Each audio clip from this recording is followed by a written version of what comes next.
Hey everyone! Today, we are diving into a complex and deeply concerning topic, the recent death sentence handed down to former Syrian leader Bashar al-Assad.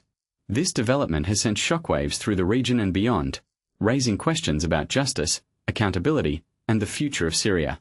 So, let's break it down and explore the implications. First things first, the trial itself is a significant moment. A Syrian court convicted Assad in absentia, meaning he wasn't physically present in the courtroom. This is a crucial detail because it highlights the challenges of bringing a leader to justice when they're no longer in control of their country. Assad, who fled Damascus as rebel fighters approached, is now in Moscow, which adds another layer of complexity to the situation. It's a classic case of a leader on the run, seeking refuge in a foreign country, and it raises questions about international cooperation and the pursuit of justice. The charges are grave: premeditated and intentional murder, torture, arbitrary arrest, and crimes against humanity.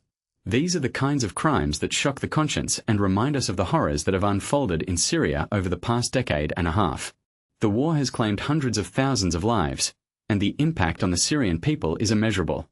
It's a stark reminder of the human cost of conflict and the importance of holding those responsible accountable. Now, here's where things get really interesting. Assad's family has ruled Syria with an iron fist for decades. His father, Hafez, was a formidable leader who maintained control over the country for nearly 30 years. Assad, born in 1965, took over in 2000 after his father's death. He continued the family's legacy of authoritarian rule, maintaining the dominance of the Alawite sect in a Sunni Muslim-majority country. This dynamic is crucial to understanding the political landscape of Syria and the challenges of transitioning to a more democratic society. The rise of Assad's rule was shaped by regional crises, including the Iraq War and the turmoil in Lebanon. These external factors contributed to the instability that eventually led to the Arab Spring in 2011. Syrians took to the streets demanding democracy, but their voices were met with deadly force. This is a critical juncture in Syria's history, where the desire for change clashed with the brutal reality of a leader determined to cling to power. One thing that immediately stands out is the impact of Assad's rule on the Syrian people. The civil war that ensued has been devastating, with hundreds of thousands of lives lost and countless more displaced.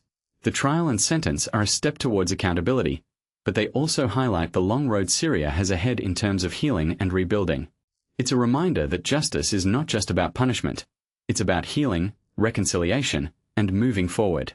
In my opinion, the sentence is a necessary step in the right direction. It sends a powerful message that leaders cannot act with impunity, even when they've fled their country. However, it also underscores the challenges of transitioning from a culture of fear and violence to one of justice and peace.